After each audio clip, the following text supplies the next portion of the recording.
o que é um buraco negro estelar?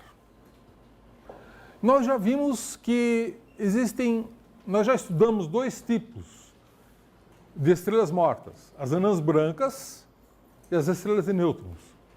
Ambas têm um limite superior para a sua massa. E o limite superior da massa de uma estrela de nêutrons é o chamado limite de Tolman-Oppenheimer-Volkoff, que é de 3 massas solares, 3 vezes a massa do Sol. Né? O que aconteceria se uma estrela de nêutrons tivesse uma massa maior do que o limite de 3 massas solares? Ela colapsaria. A estrela de nêutrons colapsaria. Colapsaria e se transformaria no quê? No quê? Num buraco negro. Né? E é isso que nós vamos ver agora. Né?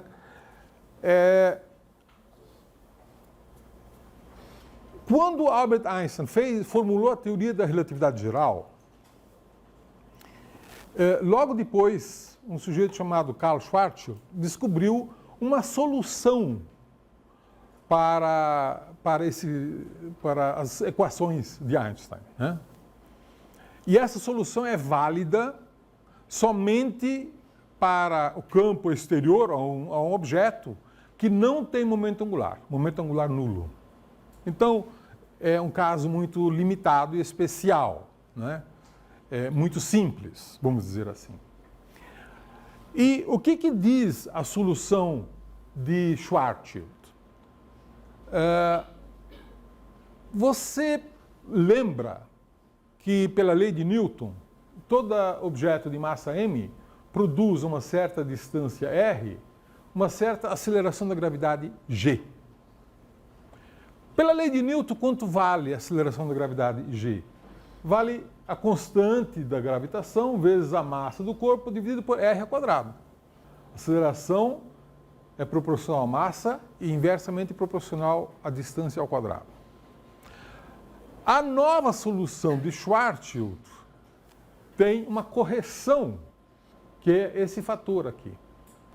E esta correção é tal que, se a distância r for muito grande, este r aqui fica muito grande, e este termo, gm sobre rc ao quadrado, é muito menor do que 1. Então você pode aproximar isso por zero. 1 menos 0 é 0, 1 sobre a raiz quadrada de 1 é 1. Portanto, o campo previsto pela teoria de Newton está correto. Então, para distâncias muito grandes, você tem campo fraco e a fórmula de Newton te dá o valor correto. Mas o que acontece quando o raio diminui? Gm sobre rc ao quadrado aumenta e pode se aproximar de 1.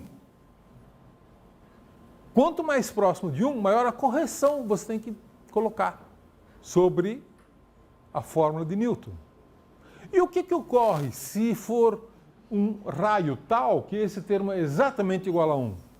Você tem 1 menos 1, 0. Raiz quadrada de 0 é 0 e 1 sobre 0 diverge. Você tem uma singularidade na aceleração da gravidade. É como se tivesse uma gravidade infinita. Né? Quando que isso ocorre? Quando nós tivermos um R, que nós chamamos de R de Schwarzschild, R de S, igual a 2gm sobre c quadrado. Com esse valor de R, você tem um termo igual a 1. Esse é chamado raio de Schwarzschild. Tá? Então, é como se surgisse, numa hipotética estrela muito compacta, uma superfície onde a aceleração é infinita. Mas lembre-se que isso é uma situação onde o momento angular é 0. Se você tiver um objeto em rotação, você não pode mais usar essa métrica de Schwarzschild, você tem que usar a métrica de Kerr. E você não tem mais um raio, porque isso começa a se deformar, formando uma forma aproximadamente elipsoidal. Então, nós dizemos a essa superfície de horizonte de eventos. Esse é o termo técnico mais usado, né? Horizonte de eventos. Bom, Se você tiver uma estrela com raio menor do que o raio de Schwarzschild, supondo que a estrela tem momento angular zero, o que um observador externo vai enxergar? Nada. Porque se tiver alguém lá na superfície e jogar uma pedrinha para cima, essa pedrinha vai voltar. Ela não vai ultrapassar, né? Se você tiver alguém lá brincando com raio laser, jogar o raio laser para cima, o raio laser vai se refletir, porque a aceleração é infinita. Então o observador externo vai dizer que aquilo é um buraco negro. Tem massa, mas não tem luz. Tudo entra e nada sai. Não é bem assim. Tudo entra, nada sai. Então, isso já desperta assim, um certo receio de que nós vamos ser engolidos por um buraco negro, né? Não é assim. As partículas ou a luz que se aproximam muito dele, eles vão acabar penetrando e não vão mais conseguir sair. É isso, esse é o termo correto, né? Bom, nós sabemos que na natureza existem duas formas de buracos negros, duas espécies de buracos negros. Os buracos negros estelares e os buracos negros supermassivos. Os buracos negros estelares são aqueles que se formaram a partir do colapso de uma única estrela. Esses são os estelares. São bastante comuns. A gente acredita que na Via Láctea, a nossa galáxia, existam 10 milhões de buracos negros estelares. Mas a gente só conhece 25. 25 objetos. A gente acredita que existam 10 milhões. Nós vamos voltar a isso um pouco mais tarde. Os buracos negros supermassivos são muito diferentes dos buracos negros estelares. Um buraco negro estelar dos observados, cuja massa foi medida, a massa varia de 5 a 30 vezes a massa do Sol. Os supermassivos, nós já temos medido aí uma centena, todos com massa entre 1 milhão e 10 bilhões de vezes a massa do Sol, e só tem um por galáxia, que está no seu núcleo. Bem no núcleo da galáxia tem um buraco negro supermassivo, com essas massas gigantescas. E essa massa é proporcional à massa da galáxia, em primeira aproximação. Quanto maior a massa da galáxia, maior a massa do buraco negro. Mas é um por objeto, um por galáxia. Tá? Como é que você pode detectar um buraco negro? Se ele não emite luz, se ele é negro, como é que você pode detectar? Dos 10 milhões de buracos negros estelares que existem, ou a gente imagina que existam na Via Láctea, alguns estão em sistemas binários. Poucos estão em sistemas binários. E alguns desses poucos estão capturando matéria da estrela vizinha.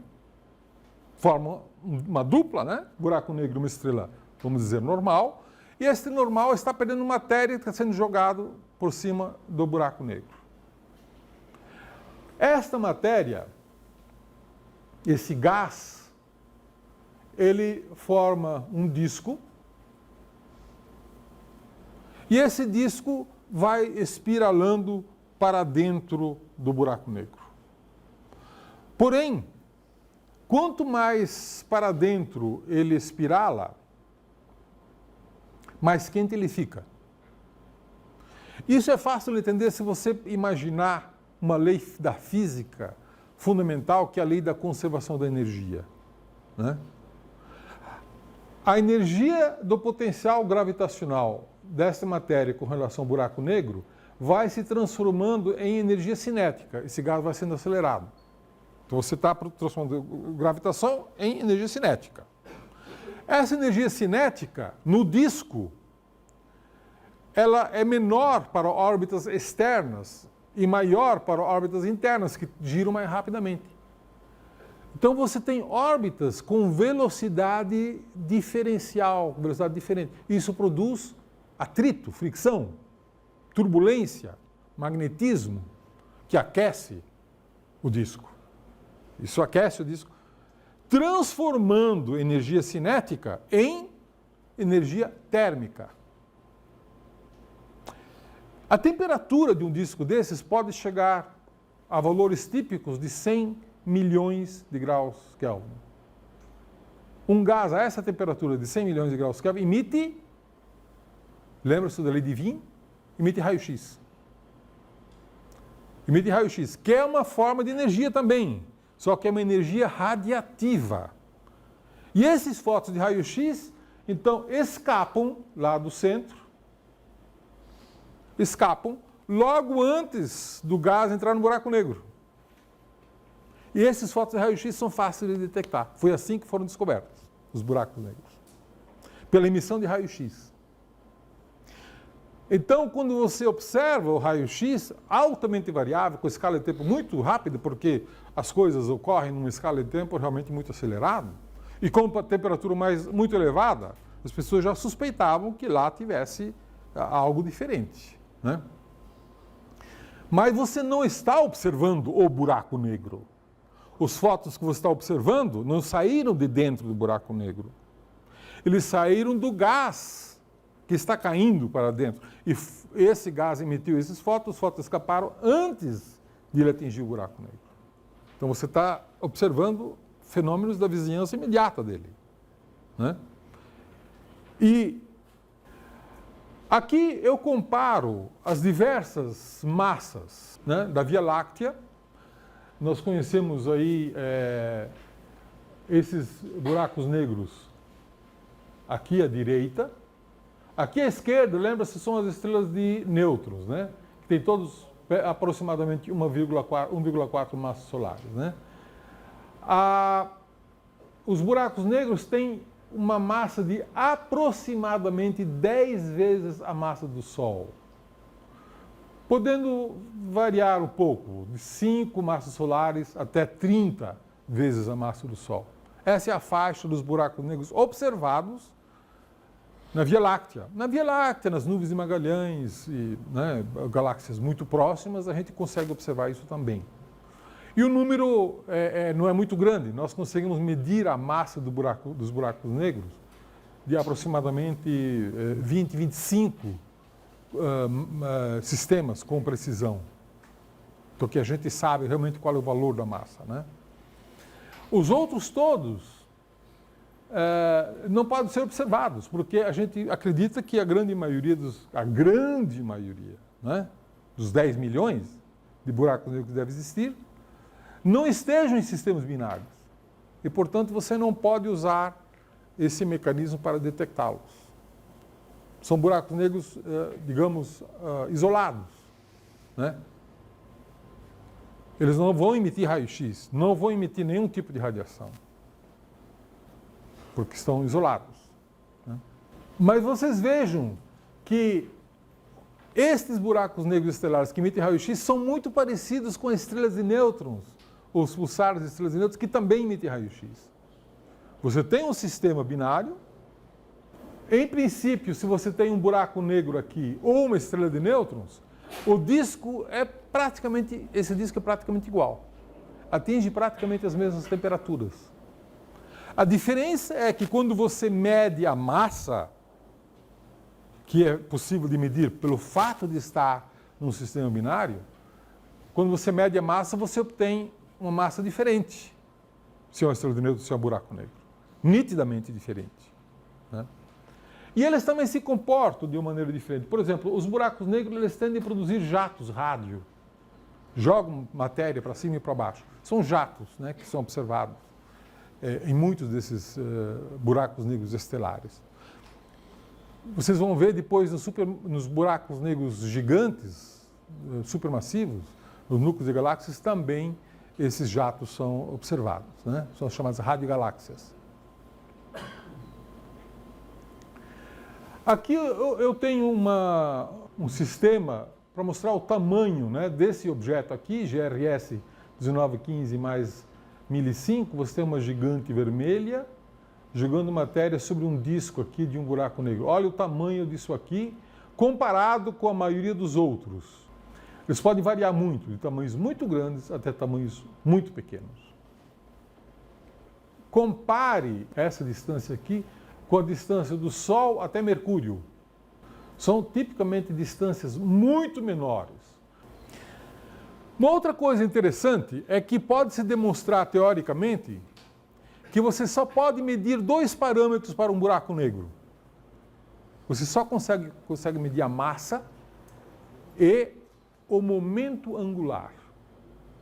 Somente esses 2 parâmetros. A massa você consegue medir se o buraco negro estiver num sistema binário. E o momento angular? O momento angular é mais difícil de ser medido e só foi conseguido se medir muito recentemente. Nos últimos anos é que se mediu o momento angular de um buraco negro. O momento angular está associado com a rotação, né? Se você imaginar que o Sol está girando, ele está girando, mas se ele estiver girando uma velocidade muito mais rápida, ele vai chegar a um ponto em que ele vai jogar sua matéria do Equador para o espaço, ele vai se desfazer, tá certo? Por quê? Porque se ele girar muito rápido, a velocidade centrífuga do gás vai ser maior do que a velocidade centrípeta da gravitação. Isso é válido para qualquer estrela. Uma anã branca pode girar, digamos, 1 minuto, com um período de 1 minuto, e ser estável. Se ela girar com um período de 1 segundo, a matéria do equador dela vai fugir para fora, e ela não é mais estável. Então existe um limite superior para o momento angular, o limite máximo, que uma estrela tem que obedecer. Certo? Não importa se é um Sol, se é um anã branco, se é uma estrela de nêutrons, né? Numa estrela de nêutrons, esse limite, se ele pode girar até com um período de 1 milissegundo. Se ele girar mais rápido que 1 milissegundo, ele também vai explodir, a estrela de nêutrons. Um buraco negro também tem um limite superior de massa, de momento angular. Um buraco negro tem um limite superior de momento angular, né? Certo? Ele não pode girar com um limite maior do que esse valor. E esse limite superior, nós vamos chamar de 1. Tá? Vamos chamar A como sendo o momento angular e o limite superior é 1. O limite inferior é 0. O que é momento angular igual a 0? Ele não está girando, está parado no espaço, não tem giro. Então ele pode girar entre 0 e 1. Se o momento angular do buraco negro for 0, então a métrica de Schwarzschild vale, aquela nossa fórmula que nós vimos no comecinho, ela se aplica. Mas se o momento angular não for 0, se for maior do que 0, então você tem que usar outra métrica, que é chamada de métrica de Kerr, que é uma métrica mais complexa. A pergunta é, o que é melhor usar, a métrica de Schwarzschild ou a métrica de Kerr? Em outras palavras, o momento angular do buraco negro está mais perto de 0 ou está mais perto de 1? Durante muito tempo a gente nem se fazia muito essa pergunta, porque não conseguimos medir, mas agora foram medidos. E eu vou mostrar a lista dos objetos para os quais o momento angular foi medido. Aqui o nome do objeto, o período orbital do sistema binário em horas, a massa do buraco negro e o momento angular em função do momento angular máximo, 0,12, 0,75 e assim por diante. E vocês vejam uma coisa muito curiosa. Dos 9 objetos dessa lista, 3 têm momento angular menor do que 0,5. 0,5 do máximo que um buraco negro pode ter, o que já é muito. Só 3 têm momento angular menor do que isso. E 3 têm momento angular maior do que 0,9. Quase 1. Quer dizer, estatisticamente, tudo indica que os buracos negros giram extremamente rapidamente. Os buracos negros têm um momento angular extremamente alto, perto do limite teoricamente possível, limite superior teoricamente possível. Isso é uma coisa realmente é um resultado recente, porque é muito difícil medir esse momento angular. E foi conseguido medir só para esses buracos negros estelares. Para alguns buracos negros supermassivos, também isso foi medido, eles também são muito altos. Mas aqui são surpreendentemente altos. 6 objetos, no total de 9, 2/3, têm momento angular maior do que a metade do máximo possível. Isso é muito interessante porque sugere a possibilidade de que a energia irradiada por buracos negros, que é uma energia gravitacional, você possa acrescentar a essa energia gravitacional também a energia cinética do buraco negro. Em certas circunstâncias, você pode extrair a energia dele. Chama-se mecanismo de Penrose. Existe um mecanismo de você extrair energia dessa rotação e formar o jato, ajudar a formar o jato. Aparentemente, esses jatos estão associados ao momento angular dos buracos negros. Somente objetos aparentemente com momento angular muito alto formam esses jatos. Então, é como se você estivesse extraindo energia do buraco negro, sem extrair matéria. Matéria não pode escapar, mas energia você pode extrair. Energia de rotação. Teoricamente. Ok, então agora vamos ver, concluindo o estudo das estrelas mortas, E nós vimos que estrelas mortas podem ter 3 formas diferentes. Anãs brancas, estrelas de nêutrons e buracos negros. Anãs brancas, elas brilham por causa da energia fóssil que está conservada dentro delas. É daí que vem o brilho delas. Pulsares emitem pulsos de rádio porque giram muito rapidamente e tem energia cinética. E essa energia cinética é que é transmitido para os pulsos. Então você está observando também uma energia cinética fóssil da energia cinética da estrela original. Ela vem da energia cinética de rotação. E buracos negros, que muitos deles, a grande maioria, você não observa, mas quando você observa a energia gravitacional do gás que está caindo sobre ele. A fonte da energia é a energia gravitacional. Quando que uma estrela vai produzir uma anã branca, uma estrela de nêutrons ou um buraco negro? Nós acreditamos que estrelas com massa menor do que 8 massas solares, originalmente, 8 massas solares, essas vão produzir anãs brancas.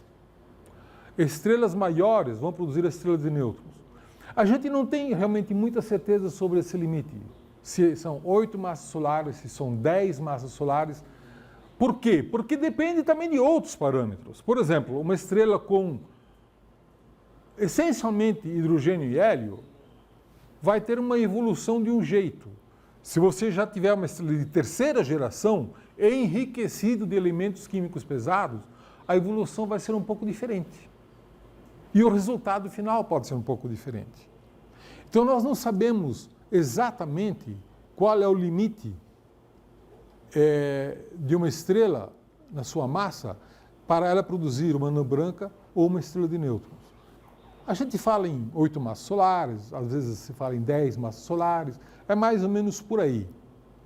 Mas o limite exato depende de outros parâmetros, da composição química, se a estrela está no sistema binário ou não, se elas têm rotação ou não, tudo isso pode influenciar na evolução da estrela. né, e pode alterar o estado final. E quando que uma estrela pode se transformar num buraco negro? Acredita-se que estrelas, para se transformar em buracos negros, tenham que ter mais de 20 vezes a massa do Sol. Né? Se uma estrela tiver entre 8, 10 massas solares e 20 massas solares originalmente, ela vai se transformar numa estrela de nêutrons. Se tiver mais de 20 massas solares originalmente, ela pode se transformar em buraco negro. Mas esse limite de 20 também não é, assim, um valor tão bem definido. Né? 20, será que são 20, 30? Tem gente que fala em 40. Mas sabemos que a partir, acima de um certo valor para a massa, ele vai necessariamente, a estrela vai acabar se transformando num buraco negro. E, novamente, a história exata de cada uma das estrelas vai depender não só da massa, mas também da composição química e também do fato se essa estrela está ou não num sistema binário. E a grande maioria das estrelas está em sistemas binários, né? Mas com separação altamente variável, com companheiras de massas altamente variáveis. Se uma estrela de grande massa tem um momento angular grande ou não, também afeta a evolução. Então existem diversos fatores que fazem com que esses limites para se transformar, né, numa estrela anã branca, passando por uma nebulosa planetária, ou uma estrela de alta massa se transforma numa supergigante, numa supernova, e aí, como o resto da supernova, você pode ter uma estrela de nêutrons, ou, se a massa original for mais elevada ainda, num buraco negro. Né? Então, são essas as três maneiras com que uma estrela morta pode se manifestar. Né? Existe a possibilidade também de uma estrela simplesmente explodir e não deixar nada. Né? Isso também é uma possibilidade. Por exemplo, uma anã branca, quando explode e se transforma numa supernova, você tem uma supernova que não tem resto, explodiu. Então, essa possibilidade também seria uma quarta, mas aí já não é mais uma estrela morta, simplesmente explodiu e não deixou nada. Né? Estrelas mortas podem ter apenas essas três configurações.